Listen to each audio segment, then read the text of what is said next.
Olá, estamos de volta com mais um programa História Atual. Toda quarta-feira, às 18 horas, nós temos um encontro. Eu, você e um fato, uma notícia, tema, uma pesquisa ligada à história, economia, política, meio ambiente. E como você sabe, sempre nós temos um entrevistado.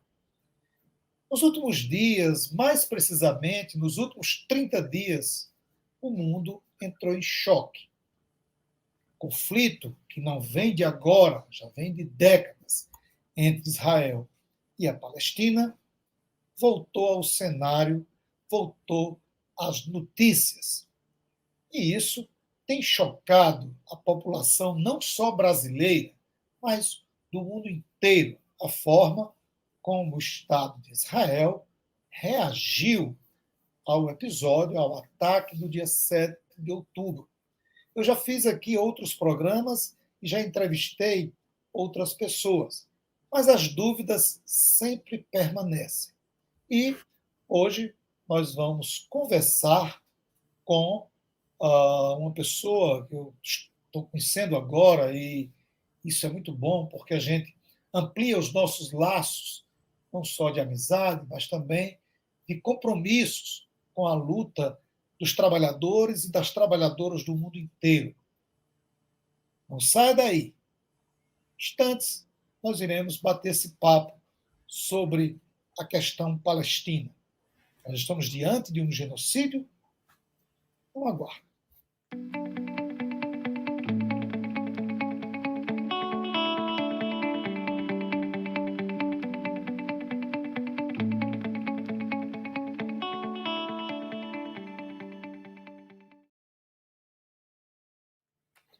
No programa de hoje, nós iremos conversar com Nader Baja, advogado e pós-graduado em política internacional.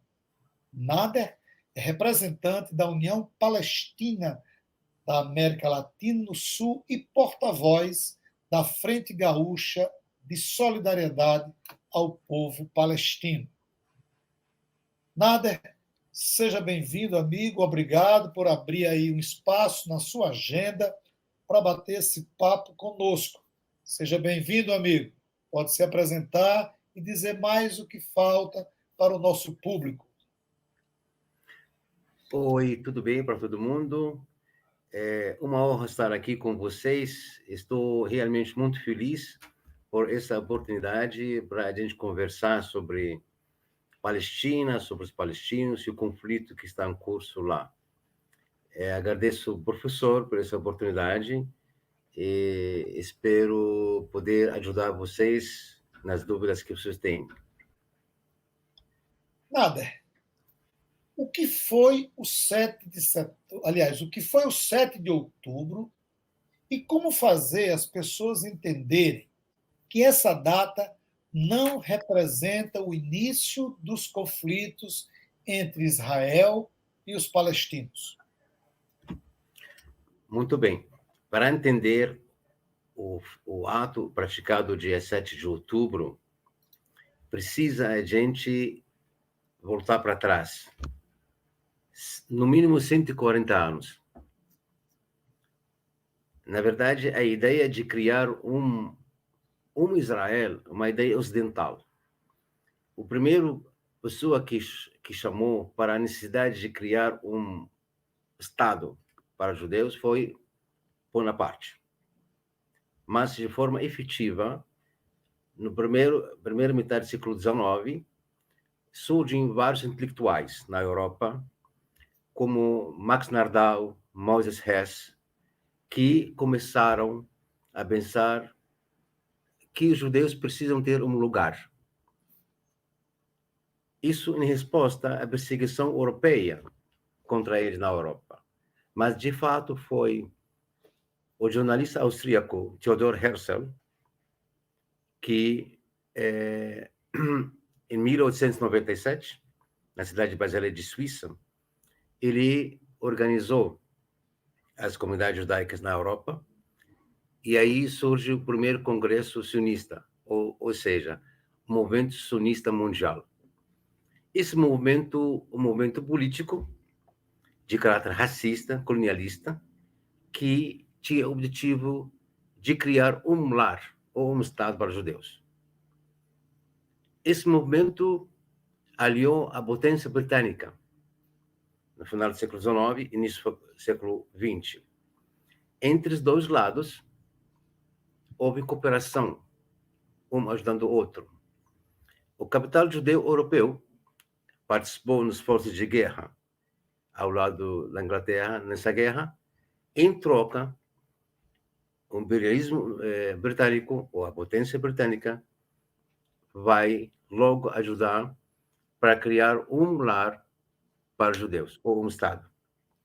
De fato, foi estudada a possibilidade de criar um Israel na nossa Amazônia, Patagônia Argentina, África Central, Uganda, Chipre. Só no 5º Congresso Sionista foi escolhida a Palestina. Palestina, por ser um lugar estratégico, fica no coração do mundo velho, mundo moderno. Fica perto das rotas marítimas e aéreas entre os continentes. E, ao mesmo tempo, no início do século XX, surgem as notícias de descoberta de petróleo na região. Aí temos dois atores, o imperialismo britânico, movimento sionista. Terceiro ator, movimento nacional palestino. São 3 atores que os 3 são responsáveis, ou com eles que surgem a questão palestina. A potência britânica, em 1917, mais precisamente 2 de novembro, emite Declaração Balfour.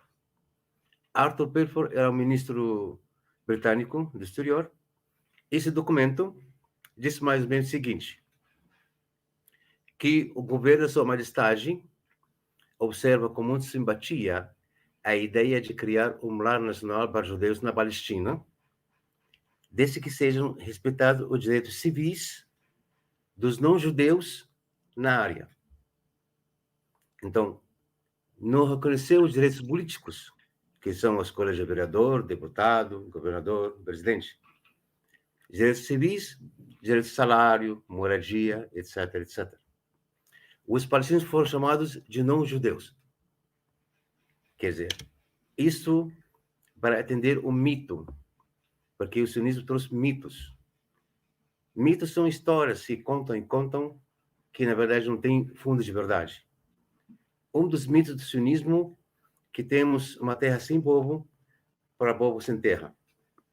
Ou seja, a Palestina, para o movimento sionista judeu europeu, essa terra não tinha povo. E que nós somos povo e queremos essa terra. E os britânicos deram uma terra que não é deles, não é britânica, a Palestina, portanto, para um grupo que não merece. Então, a Declaração Balfour foi a maior aberração jurídica de todos os tempos. Na verdade, surgem os primeiros sinais do movimento nacional palestino, quando deputados palestinos no parlamento turco, já em 1917, começaram a contestar esse documento. E aí começou a história do movimento nacional palestino. Em 1922, oficialmente instituiu o mandato britânico sobre a Palestina, ou seja, a ocupação oficial, que vai perdurar até 1948, até 14 de maio de 48. Nesse período, os britânicos deram apoio diplomático, militar, econômico, todo esse tipo de apoio, e criaram os chamados kibbutz, né? Cidades, a Universidade Hebraica, Tel Aviv foi feita em 1909, a Universidade Hebraica em 1925, tudo a infraestrutura para um futuro Estado de Israel. Então, nos anos 20, 30 e 40, se criou movimentos terroristas, né? Temos o grupo Haganah, o grupo Itzil, Lihi, Orgon, Stern. Esses grupos praticaram massacres nos anos 20 e 30 e 40, antes da criação de Israel, inclusive. Tá? Então, quando foi criado Israel em 1948, esses grupos formaram o atual exército de Israel. Então, esses grupos vêm praticando o massacre, o terrorismo, uma política oficial, não é um caso isolado. Então, hoje, os massacres que estão acontecendo na faixa de Gaza ou em outros lugares na Palestina, nada diferente do que foi ocorrido no passado.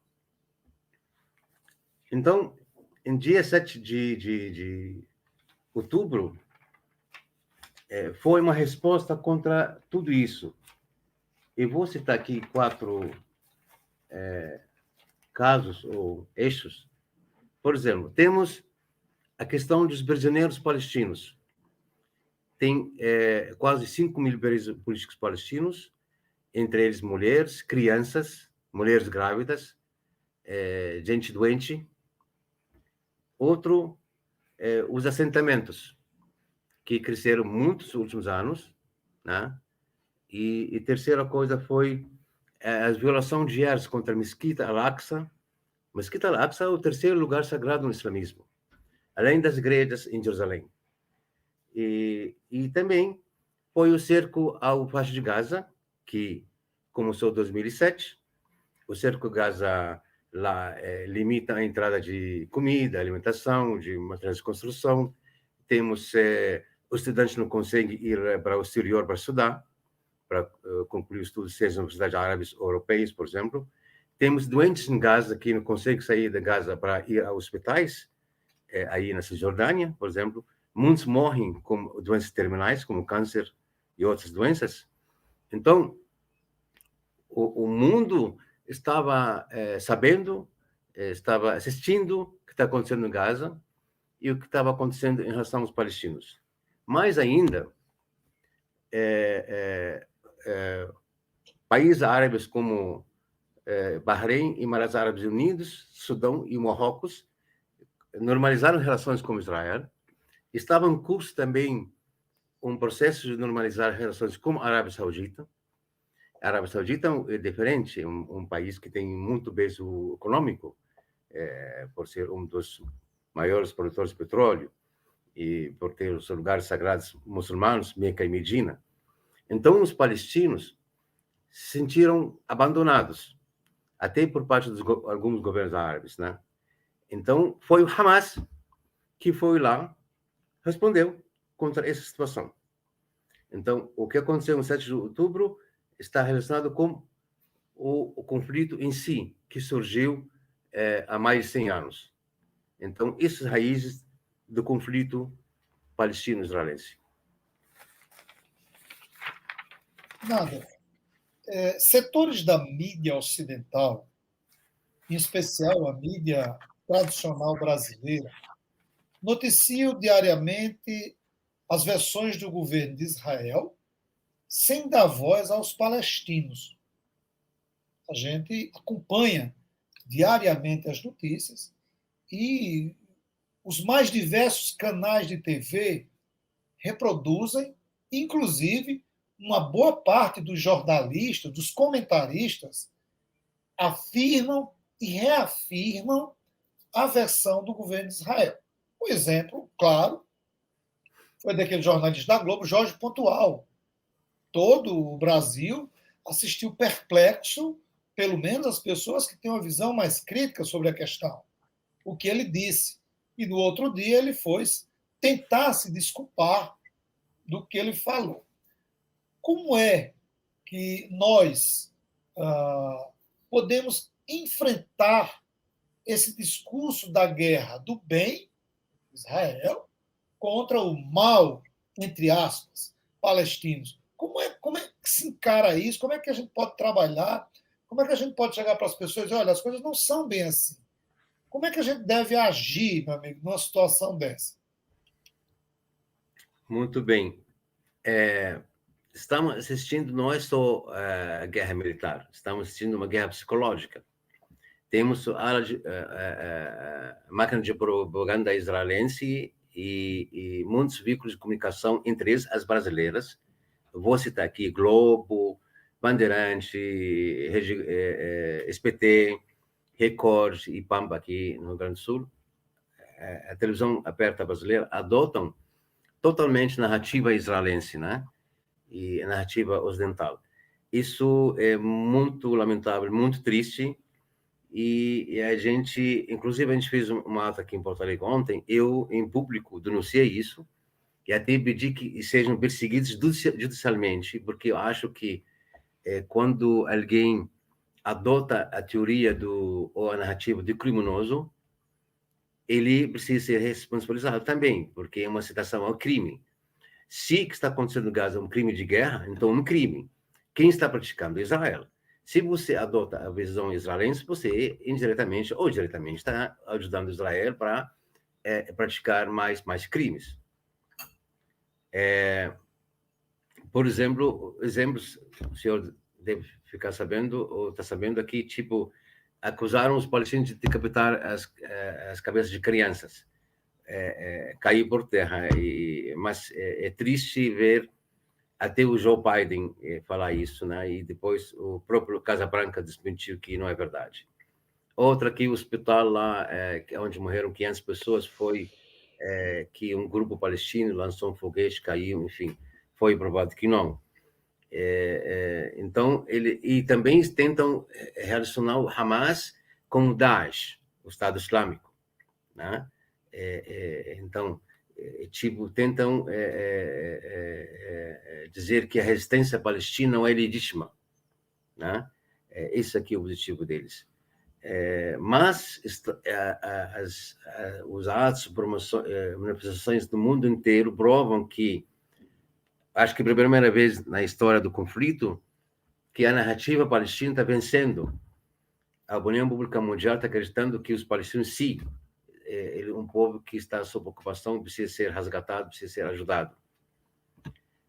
Agora, aqui no Brasil, por exemplo, existe várias formas de dar voz aos palestinos. Uma delas, esse ato que estamos fazendo agora. Esse aqui é a Academia Brasileira, que tem um papel importante para levar para os alunos, para faculdades, a narrativa palestina, que é uma narrativa justa, uma narrativa que é baseada na verdade, então precisa ser conhecida. Por isso, aprecio muito, agradeço muito essa oportunidade. Outra, tem os partidos brasileiros, especialmente os partidos de esquerda, que historicamente apoiaram a causa palestina, precisam promover mais atos, mais debates, mais discursos, mais palestras, né? E fazer manifestações, fazer alianças com todos os brasileiros, sejam políticos ou não, que podem, de alguma forma, levar a voz dos palestinos para a rua, para o público, para ser conhecido. Essa versão, essa mídia, não só depende da narrativa israelense, mas também tudo que é produzido na máquina, na televisão, nas revistas, jornais, no Ocidente, eles simplesmente adotam, sem questionar nada. Isso até acho não é só injustiça em relação aos palestinos, é uma injustiça, um desrespeito à inteligência do brasileiro. Porque você está dizendo que você é imparcial, mas você não é imparcial. Você é totalmente parcial, né?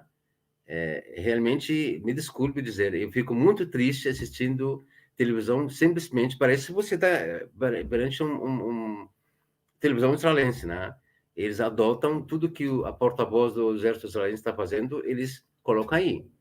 Então, eu até, mais uma vez, no ato junto, pedi para ninguém assistir televisão, porque acho que também é nocivo para a saúde psicológica e mental das pessoas, né? Porque está dizendo que sou pessoa que não entendo nada no assunto. Não funciona assim, não. Então, vamos continuar, né, a luta, continuar dando voz para os palestinos porque eles merecem. Nader, o que impede o governo egípcio abrir a fronteira para os palestinos? Seria o receio de ser o próximo alvo de Israel? Eu digo isso porque a presença de palestino, no meu entender, eu posso estar equivocado, a presença de palestinos em território egípcio, no eventual abertura das fronteiras do Egito para os palestinos, primeiro, não resolveria o problema. Segundo, poderia ocasionar uma nova resistência. Os palestinos entram para o Egito, Israel, trabalhando hipoteticamente, destrói o Hamas, os palestinos vão para o Egito, e aí resolveria a questão palestina.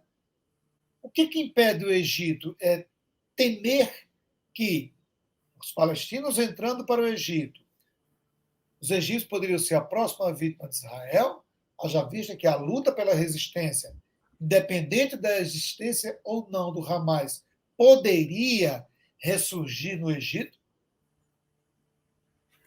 Egito sempre foi o país árabe mais importante de ponto de vista militar, a maior potência militar, Egito. E, infelizmente, em 1978, Egito assinou um acordo de paz com Israel, né? Com a mediação norte-americana. Estava lá o Jimmy Carter e o ex-presidente Anwar Sadat e o ex-primeiro-ministro Menachem Begin. Este Begin foi o terrorista que fez um dos massacres palestinos em 1948. E mais tarde ele ocupou o cargo do primeiro-ministro. Enfim. Mas o objetivo norte-americano e israelense, naquele acordo, tirar Egito do conflito. E conseguiram. De fato, o Egito, a força militar egípcia não participa do conflito mais. Foi feito acordo de não agressão, então tem um acordo de paz entre os dois lados, então o Egito não pode fazer nada assim, nos termos militares. Agora, o que está acontecendo agora é que Israel está dizendo que vocês que estão no norte de Gaza vão para o sul. Alguns estão indo para o sul, mas quando vão para o sul estão matando eles também. Mas querem que todo mundo vá para o sul para depois entrar no Sinai, território egípcio. E aí vão construir tendas, depois, mais tarde, edifícios, e ficam lá. Depois, os palestinos da Cisjordânia vão ser transferidos ou expulsos para a Jordânia.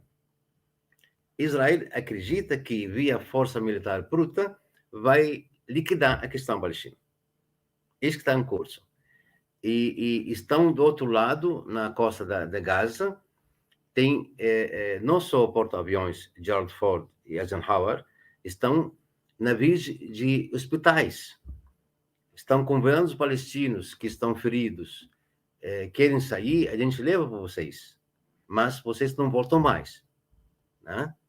Porque Israel colocou dois objetivos para a operação militar dela. Uma, acabar com Hamas, ela não vai conseguir. Outra, resgatar os reféns. Não vai conseguir, sem pagar um preço. Porque os palestinos querem todos os presos políticos fora da prisão. Né? E a gente dá para vocês.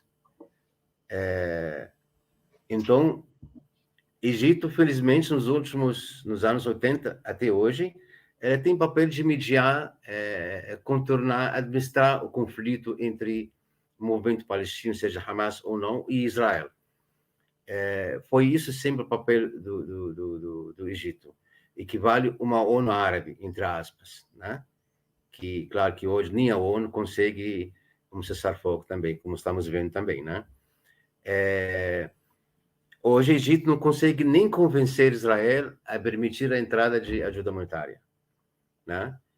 Israel tem os funcionários da ONU dizendo que precisa de 200 caminhões por dia, ou até mais. Israel sempre alega coisas absurdas, que temos que investigar, está entrando armas para Gaza, estão investigando os caminhões se tem alguma coisa. E, de outro lado, também atacaram ambulâncias, dizendo que nas ambulâncias tinha competente do Hamas. O Hamas e a resistência palestina estão dizendo: estamos dispostos a aceitar uma comissão internacional para investigar os hospitais palestinos se tem alguma coisa embaixo de hospitais ou escolas. Né? Então, o Egito tem papel negativo ou não consegue. E, claro, tem a pressão norte-americana, que impede, de alguma forma, que uma atuação mais eficiente ou efetiva por parte do governo egípcio. É claro que O povo egípcio, sim, como os palestinos, né? Aliás, o Egito tem uma história de participação ao lado dos palestinos no conflito. O próprio Jamal Abdel Nasser, ele participou pessoalmente na guerra de 1948, né? E isso, a época do Nasser durou até 1970. Infelizmente, faleceu. Naquele ano, os rumos do Egito mudaram quando assumiu o poder o Sadat. Ele expulsou os instrutores soviéticos e aí ele começou uma relação com os norte-americanos, e isso perdura até o dia de hoje. Estamos conversando com Nader Baja, representante palestino para a América do Sul e também representante da Frente Gaúcha de Solidariedade aos Palestinos.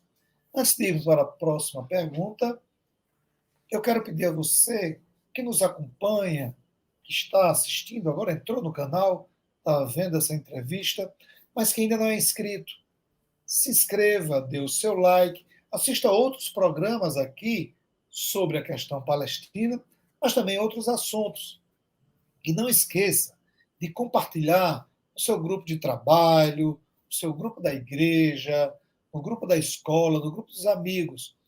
Isso faz com que mais pessoas assistam essa entrevista e possam opinar e possam ter acesso a algumas informações que normalmente não tem na mídia tradicional. Além de fortalecer o trabalho, fortalecer a mídia alternativa. Existem outros canais importantes que vocês podem ter acesso também a essas informações. O nosso canal, ele vai ao ar, nosso programa vai ao ar toda quarta-feira, às 18 horas. Nader, existe de fato uma política de extermínio do povo palestino em andamento, promovido pelo Estado de Israel com o apoio dos Estados Unidos? Sim, o extermínio, o massacre contra os civis palestinos existe desde sempre. Para citar, o primeiro massacre contra os palestinos foi em 1882, já na época, o final do Império Turco, que estava naquela região. Porque, de fato, muitos grupos pequenos começaram a construir kibbutz, chamados kibbutz, né? Comunidades agrícolas, né? Já durante o Império Turco, né? Mas isso cresceu, a migração ilegal judaica para a Palestina entre o início do século XX até 1945. Porque o objetivo do Estado de Israel é ser Estado para judeus. Se está falando do Estado para judeus, está dizendo que os não-judeus não têm lugar. Isso explica o racismo do Estado de Israel. Os grupos terroristas, que eu citei os nomes, como Balmach, Stern, Lichtitz, Etzel e Haganah, eles praticaram vários massacres contra os palestinos, né? Estou falando dos anos 40, né? E tem 50 massacres que foram documentados. Os mais famosos deles, Deir Yassin, que fica perto de Jerusalém, né? Nesse Deir Yassin foi Menachem Begin que estava lá, que matou 250 crianças e mulheres, né? E desfilou nas ruas gritando vitória contra os civis. Tem outros que foram documentados, Tantura, perto da Haifa, no norte. Tem no Lod, onde está o atual aeroporto, chamado aeroporto Ben Gurion. Mas, quem quiser mais saber sobre esse período, até temos acadêmicos israelenses, tipo Ilan Pappé, Limpeza Étnica da Palestina, né? E temos um rapaz, o nome dele Adam Ras, que ele fez uma pesquisa na Universidade de Haifa, fala sobre os massacres nesse período, porque depois de 50 anos abriu os arquivos do grupos terroristas sionistas naquela época, e não é mais segredo. Então ele tinha acesso sobre o que ocorreu naqueles dias. Mas os massacres continuaram nos anos 50, 60, 70. Israel, de fato, o maior estado, o estado que mais pratica massacres. que mais faz guerras.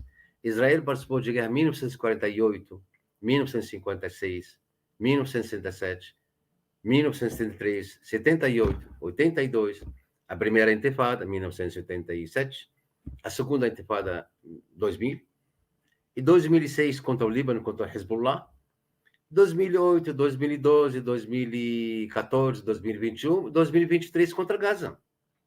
Gaza sofre quinta guerra, Gaza, em 17 anos. Quer dizer, na média, cada 3 anos tem uma guerra contra a faixa de Gaza. Né?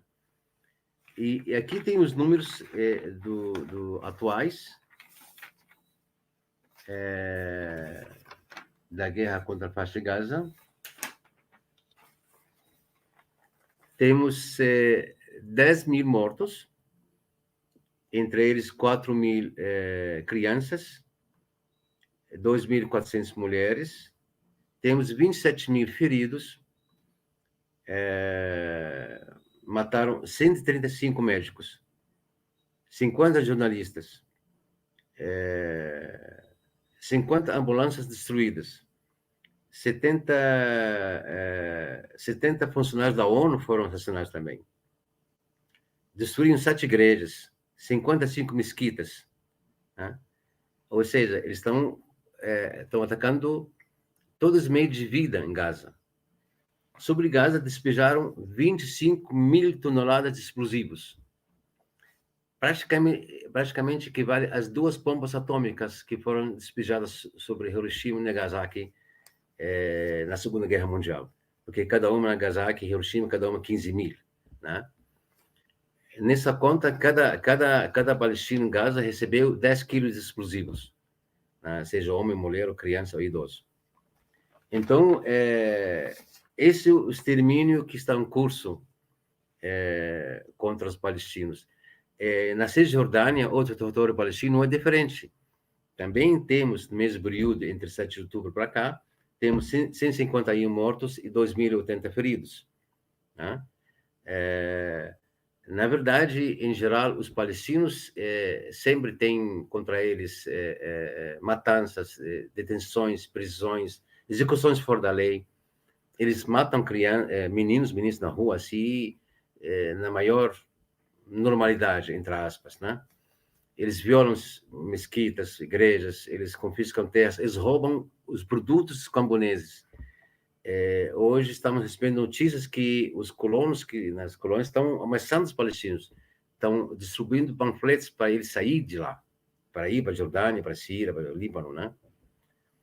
Pois os palestinos de Gaza não querem que a Nakba seja repetida. A Nakba é uma palavra árabe que refere à catástrofe que aconteceu em 1948, quando foram expulsos 150 mil palestinos. Esses palestinos hoje estão entre 5 a 6 milhões que vivem nos campos de refugiados na Líbano, Síria, Iraque e até na Cisjordânia.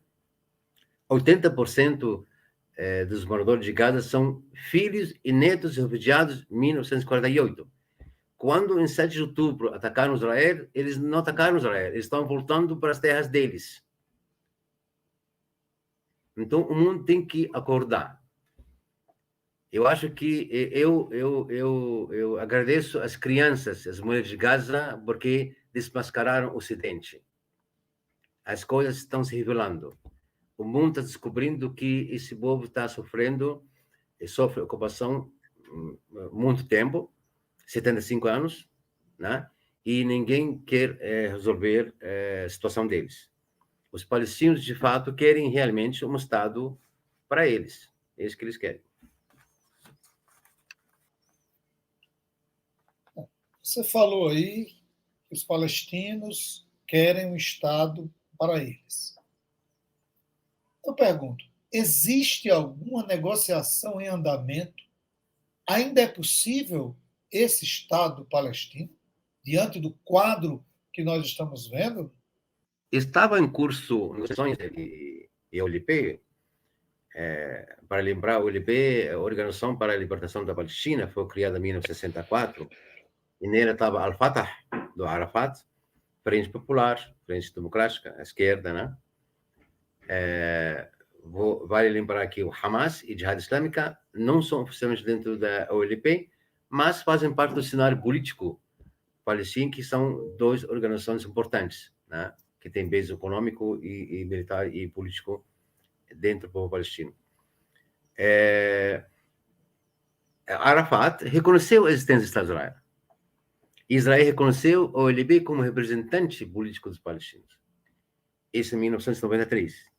E foi estabelecido um prazo de 5 anos para resolver questões de Jerusalém, refugiados, fronteiras, recursos naturais, prisioneiros políticos.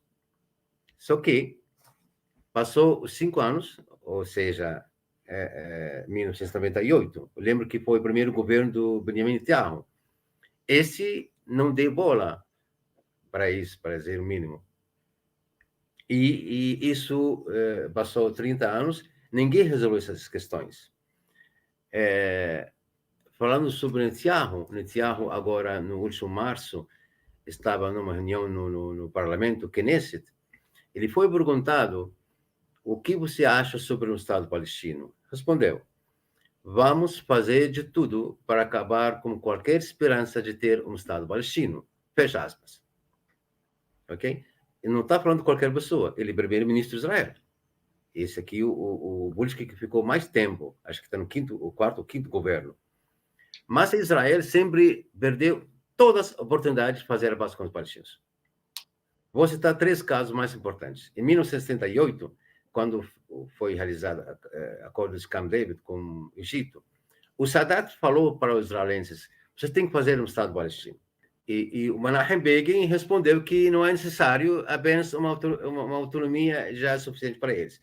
É parecido com a autoridade palestina atual, que não tem nenhuma autoridade, de fato. A segunda foi os próprios acordos de Oslo. A terceira oportunidade foi no ano 2000, quando o Bill Clinton reuniu Arafat e o Ehud Barak, né? Para salvar o acordo de Oslo, e não foi possível. Enfim. E Israel, um destino, né? Israel não quer a solução de 2 estados. Vale lembrar que 2 estados, se os palestinos concordar, eles estão fazendo um estado sobre 6% da Palestina. 6%. Porque a Palestina tem 78% já está como Israel, na verdade. Com a guerra de 1967, ela controla o Cuba 78. Mais da Gaza 6%. Então, 22 menos 6 são 16. 16%. Acordo de Oslo dividiu os 16%, ou a Cisjordânia, na área A, B, C. A, só controle autoridade palestina, que representa 18%. B, controle misto, representa 22%. C, 60%, está totalmente com Israel. Então, 60%, 16%, quer dizer 8%. Né?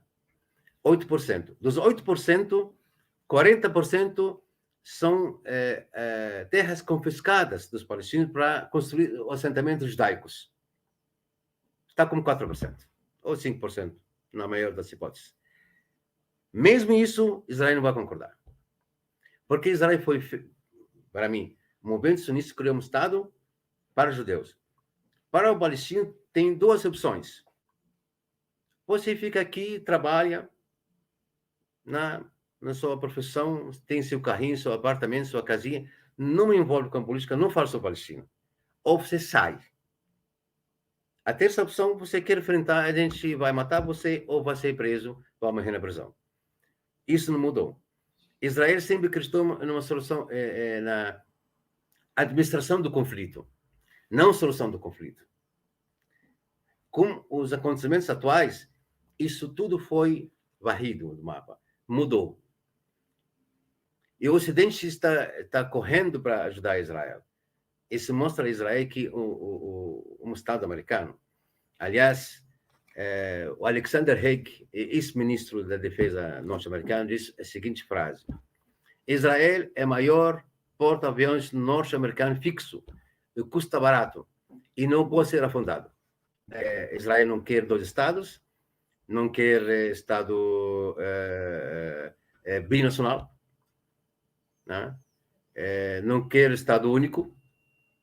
Então, Israel é um Estado de apartheid. Nem para mim é um Estado de ocupação. Apartheid é um Estado de segregação racial. Quer dizer, e isso o senhor pode, os senhores podem verificar relatórios de Human Rights Watch, ano passado, acho que, né? E também do Anistia Internacional. Estamos encerrando a nossa entrevista com o Nader e eu passo para você, amigo, fazer as suas considerações finais. Eu gostaria de acrescentar e dizer que o movimento palestino é um movimento legítimo que está numa guerra justa para reconhecimento total de seus direitos como povo, ter um Estado. E essa luta tem uma base legal internacional. Vou citar algumas resoluções. Então, temos 1514, 1960, 2649, 1970, 3236, 1974, e 1986, da Assembleia Geral também, que fala claramente na possibilidade de até de luta armada. E, por fim, tem a Resolução 242 do Conselho de Segurança da ONU, que não permite, não autoriza a utilização de força militar para ocupar a terra de outrem. Eu gostaria muito de agradecer a vocês. Eu estou muito feliz com esse encontro, com essa oportunidade de levar a voz para os palestinos para vocês. Muito obrigado. Bom trabalho, boa saúde, boa vida para todos vocês. Obrigado, Nader. Obrigado a você que nos acompanha diariamente, aliás, semanalmente. E agradeço mais uma vez. E nós estamos solidários à luta dos palestinos. Eu acho que essa guerra tem que acabar, o genocídio tem que parar e as partes envolvidas têm que procurar um meio de sentar à mesa e estabelecer um diálogo. O sofrimento é muito grande e numa guerra a gente sabe que os inocentes são os que mais sofrem, são os que mais, aliás, são os que pagam. E aqui vai toda a nossa solidariedade, nosso apoio ao povo palestino. Forte abraço, Nader. Forte abraço a todos e a todas e até a próxima quarta-feira.